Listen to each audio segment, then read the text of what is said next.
हाय दोस्तों, कैसे हैं आप सभी को जो है वेरी वेरी गुड मॉर्निंग।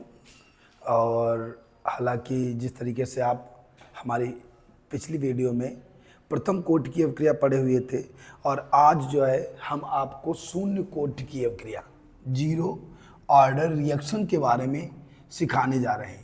हालांकि कोशिश करते हैं जिस तरीके से मैंने प्रयास किया था प्रथम कोटि के लिए, ठीक वैसे अगर आप जो लोग नए जुड़े हुए हैं या जिसने नहीं है वीडियो प्रथम कोटि वाली देख पाई है तो केवल एक बार जो है आप उसको देख जरूर लीजिएगा, क्योंकि हमारे एग्ज़ाम भी पास में है और जितना आप उसको रिवीजन करेंगे उतना ही आप बेस्ट होंगे। तो ध्यान रखिएगा, आज हम पढ़ने वाले हैं शून्य कोटि की अवक्रिया अर्थात जीरो ऑर्डर रिएक्शन। जैसे मैंने पढ़ता, थोड़ा हल्का सा 2 मिनट का फीडबैक देते हैं। हमने आगे आपको बताया था कि शून्य प्रथम कोटि अवक्रिया क्या होती है। प्रथम कोटि क्या होती है, जब हमने आपको प्रथम कोटि बताई थी, 2 मिनट का बस टाइम लेंगे आपका। प्रथम कोटि क्या होता है कि वह रासायनिक अवक्रिया जिसमें अभिकारक के एक अणु का सांद्रण रासायनिक अवक्रिया की प्रगति में परिवर्तित होता है, अर्थात अवक्रिया का वेग अभिकारक के सांद्रण के समानुपाती होता है, प्रथम कोटि की अवक्रिया कहलाती है। ठीक वैसे ही आज हम बात कर रहे हैं शून्य कोटि, हालांकि हमने वहाँ भी आपको बताया हुआ था। तो देखिए शून्य कोटि की अवक्रिया क्या होती है, थोड़ा इसको समझिएगा क्या होता है। देखिए वह कैसे आप लिखेंगे, बिल्कुल सेम लिखना है। कैसे, वह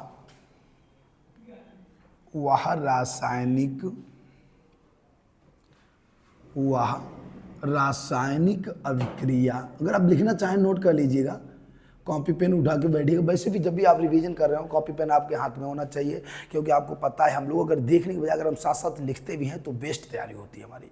नोट्स जरूर अपने बना के रखिएगा। कैसे होगा, वह रासायनिक अभिक्रिया जिसमें अभिकारक के किसी भी अणु, शून्य यानी किसी भी अणु का सांद्रण, वह रासायनिक अभिक्रिया जिसमें अभिकारक के किसी भी अणु का सांद्रण रासायनिक अभिक्रिया की प्रगति में परिवर्तित नहीं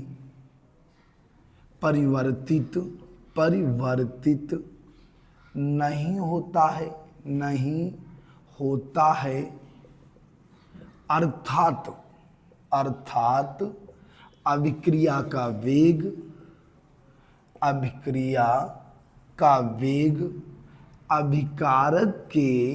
अभिकारक के सांद्रण पर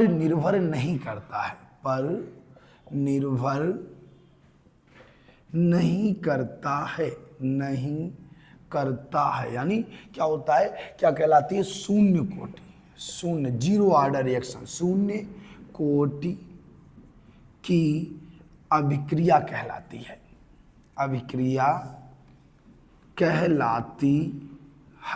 क्या होगा, वह रासायनिक अवक्रिया जिसमें अभिकारक के किसी भी अणु का सांद्रण, कैसे लिखेंगे आप, वह रासायनिक अवक्रिया जिसमें अभिकारक के, शून्य का मतलब कोई भी नहीं, ठीक है, किसी भी अणु का सांद्रण रासायनिक अवक्रिया की प्रगति में परिवर्तित नहीं होता है, अर्थात अवक्रिया का वेग अभिकारक के सांद्रण पर निर्भर नहीं करता है। जब आपने प्रथम कोटि लिखा हुआ था तो वहां पर इस टाइप से था कि वह रासायनिक अवक्रिया जिसमें अभिकारक के एक अणु, किसी भी की जगह क्या हो जाता है, एक अणु का सांद्रण रासायनिक अवक्रिया की प्रगति में परिवर्तित होता है, अर्थात अवक्रिया का वेग अभिकारक के सांद्रण के समानुपाती होता है। वो क्या होती है, प्रथम कोटि अवक्रिया होती है। यहाँ पे जस्ट अपोजिट चल रहा है कि वह रासायनिक अवक्रिया जिसमें अभिकारक के किसी भी अणु का सांद्रण रासायनिक अवक्रिया की प्रगति में परिवर्तित नहीं होता है, अर्थात अवक्रिया का वेग अभिकारक के सांद्रण पर निर्भर नहीं करता है, क्या कहलाती है, शून्य कोटि की अवक्रिया कहलाती है। जैसे लिखिएगा, जैसे सूर्य के प्रकाश की उपस्थिति में, सूर्य के प्रकाश की उपस्थिति में H2 व Cl2 का संयोग क्या होता है, सूर्य के प्रकाश की उपस्थिति में H2 व Cl2 का संयोग। कैसे हो जाएगा, देखिए जरा इसको देखते हैं थोड़ा एक बार। क्या होगा, H2 प्लस Cl2, ऊपर आप डाल दीजिएगा सनलाइट, सूर्य के प्रकाश की उपस्थिति में बन जाएगा 2HCl। ये क्या है, ये एक शून्य कोटि की अवक्रिया का उदाहरण है। कैसे लिखेंगे आप, सूर्य के प्रकाश की उपस्थिति में H2 व Cl2 का संयोग, यानी कैसे लिखेंगे, H2 plus Cl2 gives out, ऊपर डालेंगे सनलाइट, हो जाएगा 2HCl बन जाएगा। ये क्या है, शून्य कोटि की अवक्रिया का उदाहरण है। नोट करते जाइएगा साथ साथ तो ज़्यादा बेहतर है, क्योंकि हम लोग जब नोट्स बना लेते हैं तो ज़्यादा अच्छा रहता है। हालांकि आप इसको कई बार भी देख सकते हैं, लेकिन फिर भी आप इसको नोट कर लीजिएगा, ठीक है। तो शून्य कोटि की अवक्रिया का एग्जाम्पल ये रहेगा। जब आप प्रथम कोटि की बात करें तो वहाँ पर चाहे तो आप एथिल अल्कोहल और एसिटिक अम्ल की क्रिया करा दीजिएगा, चाहे तो आप शक्कर का जल अपघटन करा दीजिए। एक ही बात होती है, शून्य कोटि की अवक्रिया के अंतर्गत ही आता है। अब हम लोग बात कर रहे हैं, नोट कर लीजिएगा, इसको नोट कर लीजिएगा 2 मिनट, चाहे तो स्क्रीनशॉट ले लीजिएगा, हम साइड में है, आप स्क्रीनशॉट ले लीजिए। शून्य कोटि यानी वह रासायनिक अवक्रिया जिसमें अभिकारक के किसी भी अणु का सांद्रण रासायनिक अवक्रिया की प्रगति में परिवर्तित नहीं होता है, अर्थात अवक्रिया का वेग अभिकारक के सांद्रण पर निर्भर नहीं करता है, शून्य कोटि की अवक्रिया कहलाती है। जैसे सूर्य के प्रकाश की उपस्थिति में H2 व Cl2 का संयोग, यानी H2 plus Cl2 reversible 2HCl, क्या बन जाएगा, सनलाइट की उपस्थिति में रिएक्शन होगी। अब हम हेडिंग डालेंगे वेग स्थिरांक का व्यंजक या गतिक समीकरण। हालांकि प्रश्न आता है शून्य कोटि की परिभाषा क्या है, इसके वेग स्थिरांक का व्यंजक ज्ञात कीजिए, ठीक है, या गतिक समीकरण। क्या इसका नाम होता है, गतिक समीकरण। इसमें अब क्या लिखेंगे, गतिक समीकरण में बिल्कुल सेम चलना है, लेकिन थोड़ा सा डिफरेंस होता है। कैसे लिखेंगे, माना कोई शून्य कोटि की अभिक्रिया निम्न प्रकार है। कैसे आप लिखेंगे, माना कोई शून्य कोटि की अभिक्रिया निम्न प्रकार है। किस टाइप से होगी, A gives out B plus C. हालांकि आपने प्रथम कोटि में लिखा था ए गिव्स आउट प्रोडक्ट, यहाँ पे ये सब नहीं करना होता है। आप डायरेक्ट क्या लिखेगा, माना कोई शून्य कोटि की अभिक्रिया निम्न प्रकार है, A gives out B plus C. नई लाइन से लिखना, शून्य कोटि की परिभाषा से, शून्य कोटि की परिभाषा से क्या होता है, शून्य कोटि की परिभाषा से अभिक्रिया का वेग, बिल्कुल लगभग में सेम चलता है, ज़्यादा डिफरेंस नहीं है, इजी है। अभिक्रिया का वेग क्या होता है, अभिक्रिया का वेग dx अपान dt प्रोपोर्शनल ए शक्य द्रव्यमान। हालांकि बड़े कोष्ठकों का शक्य द्रव्यमान कहते हैं, और ये आप वहाँ भी यही लिखे थे। प्रथम कोटि की अभिक्रिया में भी आपने ये लिखा था, अभिक्रिया का वेग dx अपान dt प्रोपोर्शनल ए शक्य द्रव्यमान, और यहाँ पे क्या है, शून्य कोटि है तो ए शक्य द्रव्यमान 0 हो जाएगा। नई लाइन से आप प्रोपोर्शनल हटाएंगे तो क्या बन जाएगा, dx अपान dt बराबर k इंटू ए शक्य द्रव्यमान 0।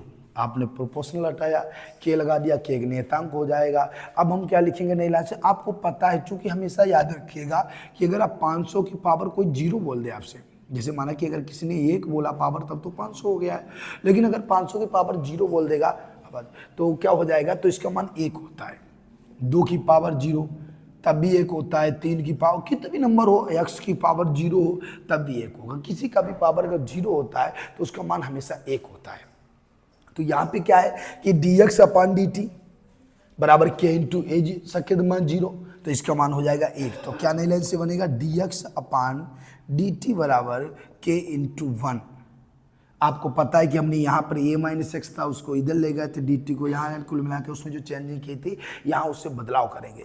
कैसे, सेम लगभग में करना ही है। तो क्या बनेगा हमारे पास, dx बराबर k इंटू dt, समीकरण फर्स्ट। ये हमारा प्रथम समीकरण होगा, जहाँ बस खत्म भी होने वाला है, ज़्यादा नहीं बचा हुआ है, जहाँ लगातार वीडियो देखते रहिएगा कि अभिक्रिया का वेग स्थिरांक है। के क्या है, अभिक्रिया का वेग स्थिरांक है। क्या लिखिए आप, सबसे पहले आप लिखना कि माना कोई शून्य कोटि की अभिक्रिया निम्न प्रकार है, A gives out B plus C. शून्य कोटि की परिभाषा से क्या होता है, अभिक्रिया का वेग dx अपान dt प्रोपोर्शनल ए शक्य द्रव्यमान 0 हो गया। अब आप क्या करेंगे, प्रोपोर्शनल हटाएंगे, के लगा देंगे, dx अपान dt बराबर के इंटू ए शक्य मान 0, और ये शक्य मान 0 यानी किसी का भी पावर अगर 0 होता है तो उसका मान 1 होता है। तो dx अपान dt बराबर के इंटू 1 होगा, dt को भी इधर लाइए तो dx बराबर के इंटू dt बन जाएगा, जहाँ के अवक्रिया का वेग स्थिरांक है। नई लाइन से आप लिखिएगा दोनों पक्षों का समाकलन करने पर, नोट करते जाइएगा, दोनों पक्षों का, अभी हम एक बार और इसको रिवीजन करवाएंगे, दोनों पक्षों का समाकलन करने पर इस टाइप से समझा करो कि कम से कम एक बार में मिनिमम 40 से 50% तक आपको समझ में आ जाए, जिससे कि दूसरी बार में आपका 100% क्लियर हो सके। तब बिल्कुल नगद होना चाहिए, जो भी कार्य आप करिएगा सोच समझ के करिए, क्योंकि अब वक्त बहुत कम है। अगर आप इसको ध्यान से देख लेंगे तो समझ में आ जाएगा आपको। तो दोनों पक्षों का समाकलन करने पर क्या होगा, समाकलन dx बराबर समाकलन के इंटू dt। कैसे आप लिखेंगे, समाकलन dx बराबर समाकलन k इंटू डी टी। आप सारे मान निकाल लीजिए। तो यहाँ वहाँ पे हालांकि हमने एक फार्मूला याद किया था, प्रथम कोड में था, डायरेक्ट हमारे पास इस टाइप का रिएक्शन था, समाकलन क्या था, dx upon a minus x बराबर, थोड़ा हल्का सा फीडबैक दे रहे हैं, k इंटू डी टी। तब इसका आपने समाकलन किया था, तब आपको केवल एक समीकरण याद करना, हमने कहा था याद कर लीजिए, क्योंकि मैथ वाले होते तो वो सिद्ध करते, हम लोग इसकी आवश्यकता नहीं। केमिस्ट्री में केवल डायरेक्ट ही आपको लिखना है, माइनस लॉग ई वेस a माइनस एक्स बराबर के टी प्लस आई लिखा था, जहाँ आई समाकलन स्थिरांक था। लेकिन बिल्कुल सेम होगा, ज़्यादा डिफरेंस यहाँ भी नहीं है, लेकिन ये इजी है। यहाँ पे डायरेक्ट आप क्या लिखेंगे, समाकलन करने पर यक्स बराबर के टी प्लस सी लिख देना। क्या लिखिएगा, जब आप दोनों पक्षों का समाकलन करेंगे तो आप लिख देंगे यक्स बराबर के टी प्लस सी, जहाँ समीकरण हो गया सेकेंड, जहाँ सी समाकलन स्थिरांक है, जहाँ सी क्या है, समाकलन स्थिरांक है। अब वही जो उसमें हमने लिखा था, यदि प्रारंभ में x बराबर 0 और t बराबर 0, वो भी यहाँ भी लिखना है। यदि प्रारंभ में x बराबर 0 तथा, यानी प्रारंभिक बिल्कुल कुछ नहीं है, t बराबर 0 हो तो दोनों मान यहाँ बैक कर दो, तो x की जगह पे हो गया 0 और t का मान भी 0 होगा, तो c का मान क्या बचेगा, 0 बचेगा। तो डायरेक्ट आप लिख दीजिएगा, तो क्या हो जाएगा, c बराबर 0। नई लाइन से लिखना, c का मान समीकरण सेकेंड में रखने पर कैसे लिखेंगे आप, c का मान समीकरण सेकेंड में रखने पर, तो क्या ये x का मान है 0, तो क्या बनेगा मेरे पास t, यहाँ पे मान रखिएगा x बराबर के टी प्लस 0 हो जाएगा। x बराबर क्या बनेगा, के टी प्लस 0, और अर्थात 0 हो जाएगा गायब, तो x बराबर हो गया, x बराबर शायद नीचे दिख नहीं रहा होगा आपको, सबको कोई बात नहीं, हम यहाँ पे लिख दे रहे हैं। तो x बराबर क्या बनेगा, के टी बनेगा, और जब आप k का मान निकालेंगे तो x अपान टी, ये आपका कंप्लीट डेरिवेशन हो गया, x अपान डी टी हो गया प्रूव्ड। कैसे, अब देखो बहुत ईजी है, ज़्यादा कठिन नहीं था। हमने बताया शून्य कोटि क्या होता है, वह रासायनिक अभिक्रिया जिसमें अभिकारक के किसी भी अणु का सांद्रण रासायनिक अभिक्रिया की प्रगति में परिवर्तित नहीं होता है, शून्य कोटि की अभिक्रिया कहलाती है। अर्थात क्या होता है, अभिक्रिया का वेग अभिकारक के सांद्रण पर निर्भर नहीं करता। ये बात आप जरूर लिख दीजिएगा, ठीक है। फिर हमने बताया कि इसका जब एग्जाम्पल आपको देना है तो सूर्य के प्रकाश की उपस्थिति में H2 व Cl2 का संयोग, तो आप क्या लिखेंगे, H2 plus Cl2 gives out 2HCl, ऊपर डाल दीजिएगा सनलाइट। हालांकि इसके बाद में हमने आपको बताया, जब इसका वेग स्थिरांक का व्यंजक ज्ञात करते हैं तो माना कोई शून्य कोटि की निम्न प्रकार क्या अभिक्रिया होगी, A gives out B plus C। फिर नई लाइन से हम क्या लिखेंगे, शून्य कोटि की परिभाषा से अभिक्रिया का वेग क्या होता है, dx upon dt proportional a शक्य मान 0। यहाँ शून्य कोटि है तो 0 लगा देंगे, प्रोपोर्शनल हटाएंगे k हो जाएगा, और किसी का भी पावर 0 होता है तो 1 होता है, तो इसका मान 1 बन जाएगा नई लाइन से, ठीक है। तो dt को इधर लाइए तो dx बराबर के टी प्लस के इंटू डी टी हो जाएगा, dx बराबर के इंटू डी टी हो जाएगा, जहाँ के अभिक्रिया का वेग स्थिरांक है। फिर हम दोनों पक्षों का समाकलन करा देंगे, तो आप कैसे लिखेंगे, दोनों पक्षों का समाकलन करने पर समाकलन dx बराबर समाकलन के इंटू डी टी हो जाएगा। मान रख दीजिएगा, इसमें यहाँ पे आपको कुछ नहीं याद करना है, यहाँ पे नॉर्मल सा डेरिवेशन x बराबर के टी प्लस सी, हमें कोई भी मान नहीं इसको बताना, बस इतना ध्यान रखिएगा। तो x बराबर क्या बनेगा, के टी प्लस सी बन जाएगा, जहाँ c क्या है, c है समाकलन स्थिरांक, ये वेग स्थिरांक था, तो ये समाकलन स्थिरांक हो गया, समाकलन किया हुआ है। फिर लिखेंगे हम प्रारंभ में x बराबर 0 तथा t बराबर 0 है। अब हम दोनों x भी 0 है, t भी 0, तो c का मान ऑलरेडी 0 हो जाएगा। तो c बराबर 0 होगा, वैसे ही आप c का मान समीकरण सेकेंड में रखेंगे तो x बराबर kt, x बराबर kt बनेगा। जब आप k निकालेंगे तो x अपान t हो जाएगा। ये हमारा वेग स्थिरांक का व्यंजक है। शून्य कोटि क्रिया भी कई बार आई हुई है, तो आप जो है इसका पहले स्क्रीनशॉट ले लीजिएगा या कॉपी पर नोट कर लीजिएगा, क्योंकि नोट अगर आप कर लेते तो बेहतर रहेगा। एक बार समझ भी चुके हैं आप, और उसके बाद इसको नोट कर लीजिए।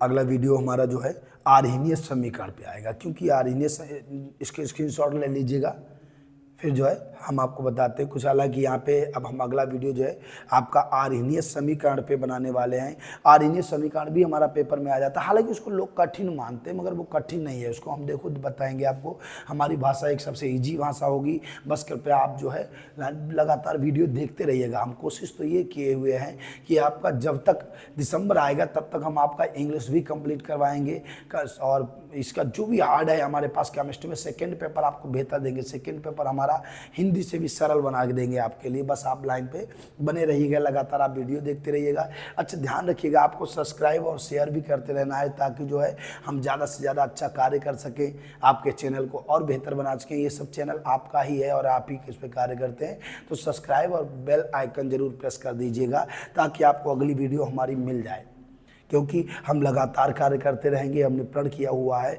कि हमारा इस बार यूपी बोर्ड जो है 90 प्लस रहने वाला है। 90 प्लस हालांकि रहा भी है, पिछली बार भी रहा हुआ है हमारा 90 प्लस, लेकिन 90 प्लस हमारा पिछली वर्ष का रिकॉर्ड जो है ये 93 प्लस था, और इस बार का हमारा रिकॉर्ड मिनिमम देखते हैं 95 प्लस जाना चाहिए। आप लोग लगातार संघर्ष करिए, आपके साथ हम भी जुड़े रहेंगे और पूर्ण रूप से लक्ष्य की ओर कदम बढ़ाते रहेंगे, और एक दिन सफलता अवश्य मिलेगी। ठीक है, तो तब तक के लिए सभी को जय हिंद, और बाद बाकी तैयारी करते रहिएगा। ठीक है, नमस्कार।